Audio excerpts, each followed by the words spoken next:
Hello everyone, I would like to do another exploration today with you. This time it's going to be, as always, about societal systems. And I'd like to look into different levels of organization within societal systems.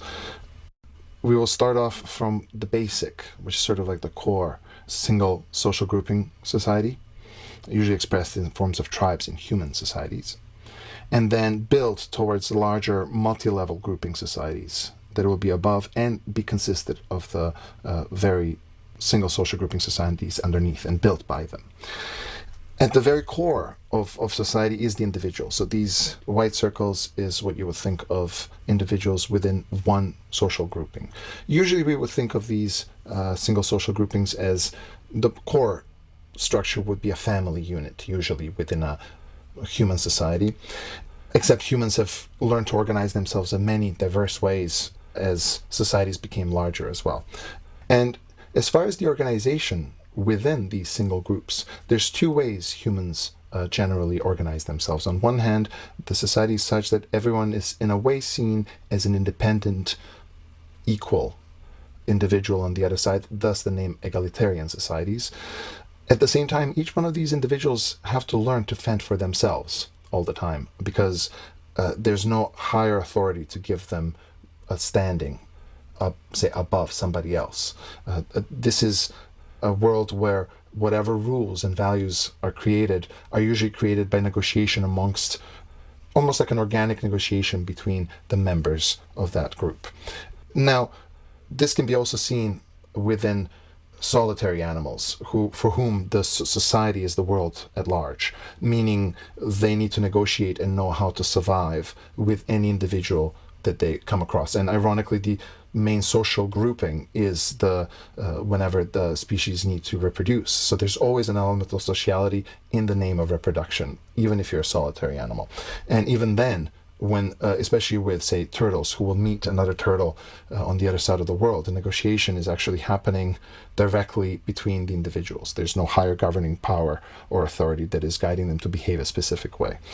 At the same time, we have another social grouping, which is when one or more individuals from the group up and create an organized smaller subgroup that will be carrying the certain memes, or most of the memes, which is technically the decision making over the functionings of this society. And most primates have this kind of a structure, and humans by and large are very dominant. And these two structures within the larger societies that we live in express themselves within different groups that we have. Like, for example, inviting your friends over for games or for watching a movie, or just as a little party gathering or dinner party. To a large degree, short of having a host who's kind of responsible for the overall organization, the very event itself lends itself usually as a more egalitarian environment, where everyone gets to dictate and get a chip or like a little figurine within their board game that they're playing that puts everyone on kind of an equal level. By and large, most of the organizations, human organizations, have some kind of a governing individual or small body. There's always a cook in the kitchen, there's always a boss at work, and those are really the managers of our societies, people who are taking responsibility for the functionings of the group that they represent and make decisions for. This is where the concept of responsibility starts to emerge as a result of taking on the role of governance over a certain society. Now, I have borrowed some terminology from the living systems. I've seen a lot of isomorphic similarities between different emergent systems, and most strikingly between the worlds of matter and biology comparatively, and also how biology especially how biology organizes itself compared to how cultural systems organize themselves. And in order to illustrate that isomorphism or sort of metaphorical similarity, if you will, functional similarity, I've purposely used terminologies where it's very applicable to use them in sort of comparison to living systems. In this case, I called egalitarian tribes propoliteia, which is a borrowed term from prokaryotes, prokaryota, in which case in the living system you have a system before the karyota, which is a kernel, which is the governing nucleus of the cell, in which case, when you don't have it, the individual contents of the cell are getting expressed in any of the areas of the cell. Similarly, as in the egalitarian world, the individuals are negotiating the overall value system of that group amongst themselves rather than assigning it to someone. And then the politeia word is the governance itself. So propoliteia would be a system, as we would understand, before governing system might be installed. And then similarly, eupoliteia, just like eukaryote is after the kernel. In this case, there's a governing body. And we always think of the nucleus as kind of the control center of genetic expression. And that is actually true in a way. The way the cell is run to a large degree is controlled by the nucleus itself. Similarly here, once you have a governing body, which is again comprised of individuals who live within the small group itself, they're the ones who are making the calls as a group. And we see this in many tribes. There's a chief in native tribes. There is, and as we'll see, there are bosses in multi-level systems, as we'll explore pretty much in every organization.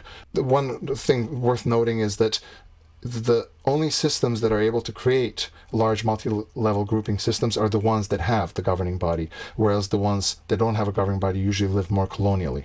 Same applies in living systems, is that the eukaryotes are the only type of a cell that is able to create large or multicellular systems. I think one of the main reasons is because this telescopic or exponential effect, which is in a way the way our brain works, recursion.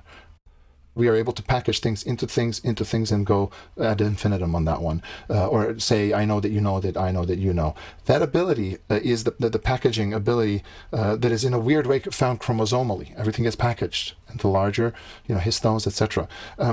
What humans are able to do is, within the context of the Dunbar's number, which is up to 150 individuals per tribe, if you will, and if it becomes bigger, it splits, just like a cell would be. If the cell becomes too big, then each group will assign its own new boss, just like each cell will have its own nucleus.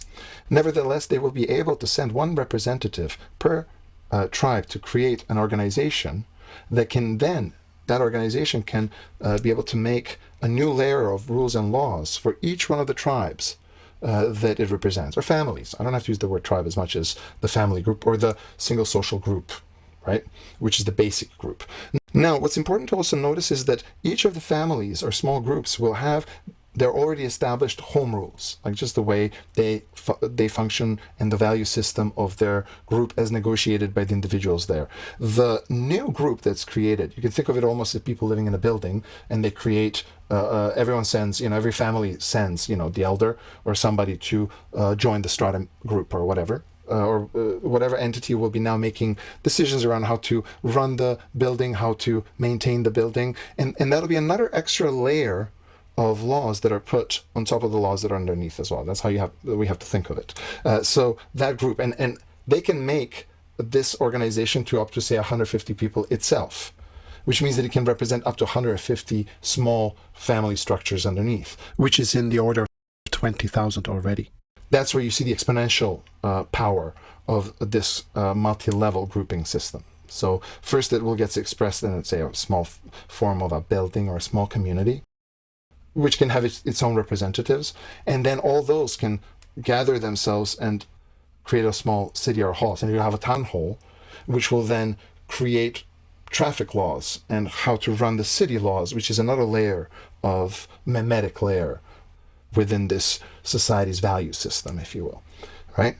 And then once you start combining them into even larger systems, because every time you send a representative that, by the way, lives and breathes and lives by the values of the very system that it's in, right? You send an individual, and then with up to 150 individuals, now you can create, with all of these, a more of a provincial or state area, an entire area of a bunch of cities, where you will now create a parliament building that will now make certain decisions and another layer of rules and decisions upon that entire area. And then, of course, yet another layer is when, the provinces and states can have up to 2, 3, 4 million people now. And once you have a nation state ability with lots of provinces, you can run into extremely large number with a nation, such as huge countries such as India and China and United States, where in the hundreds of millions of individuals all running within the system that actually shares certain laws that everyone stays confined within, right? And of course, for that, you'll have a national parliament palace that will make all the federal laws. Now, with the advent of internet and radio, even in the last century, the humans have been able to communicate in the moment, which has given a rise to this sort of like a globalistic societal grouping system by creating larger headquarters, if you want to call them globalistic headquarters, where each country can send a representative, and there's only, in the order of 200 countries on planet Earth, and which makes it pretty straightforward if the communication can be swift enough to create yet another body that will create yet another layer on top of more globalistic rules and laws. And there's no extra Earth, so that's why the word globalism has kind of been pretty popular lately, because we're reaching the limit where laws can be almost as a cookie cutter be sent across the entire world very quickly. Now, the reason why I wanted to do this presentation and make this exploration is because we, by and large, have been, to a large degree, living within the confines of a city and nation systems. In our modern worlds, it's pretty used to this way of living.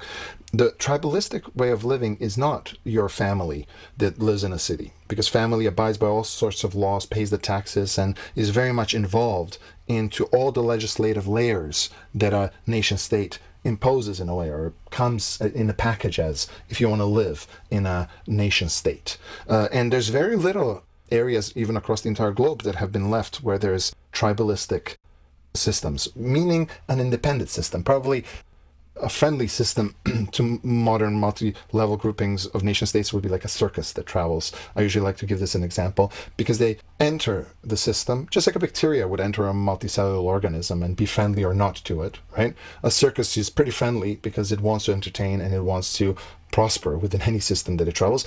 But by and large, once they leave, say a nation state, if they go from one country to another, they kind of independently sustain themselves and function by and large by the rules that they like. And if they end up somewhere in the forest, there's no probably much rules happening in terms of how much they want to implement from, the wider nations. Depends, of course, right? How involved any system gets.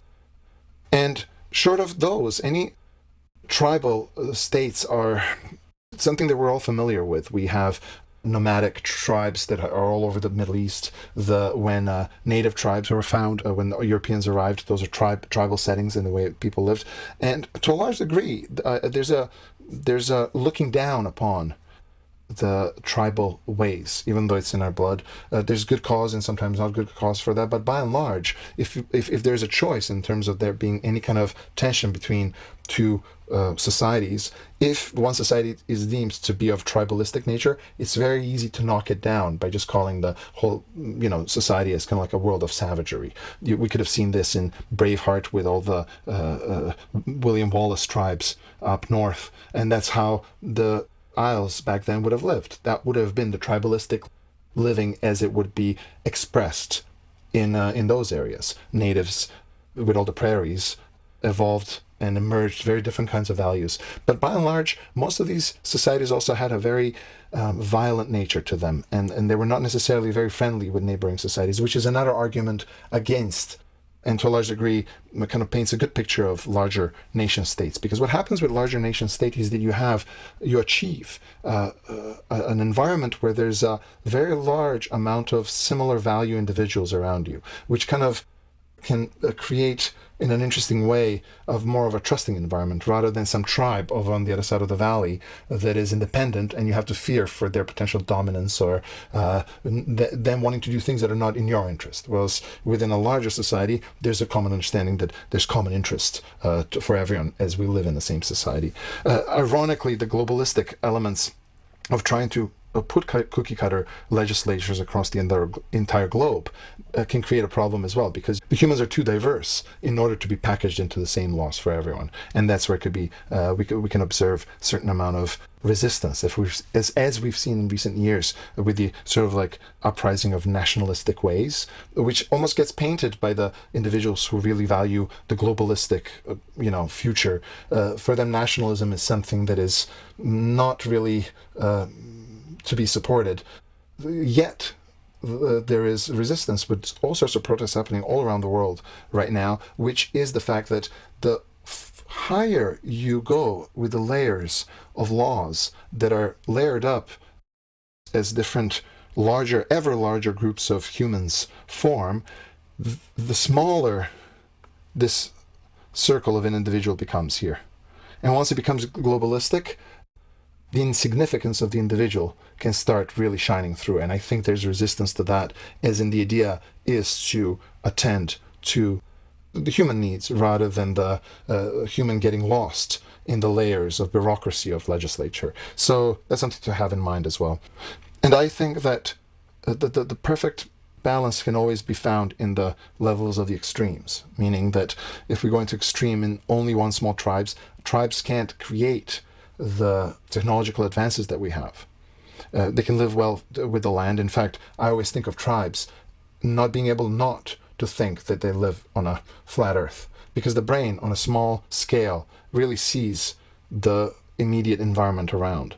And as a result, the tribe always functions in the context. For me, when I think of somebody who's interested in thinking the world as a flat earth, is a person who's would be interested also to live in a tribalistic way, because for them the bigger, larger world is not of that essence as much as it is the closest societal structure that they want independence with, if you will. So I think that in terms of general acceptance, because there's so many humans in the world, lies somewhere between, a town, village town, and maybe a province setting. Maybe give more independence to small provinces to run as they want, because they will think of their own citizens much more than a large country would, let alone a big globalistic country. And especially if money is involved, the corruption levels can only get stronger as the levels of legislature keep piling up.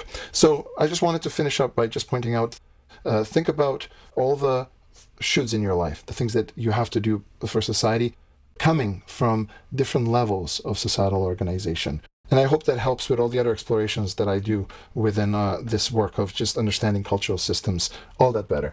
Hope this was helpful, and see you at the next video. Thank you.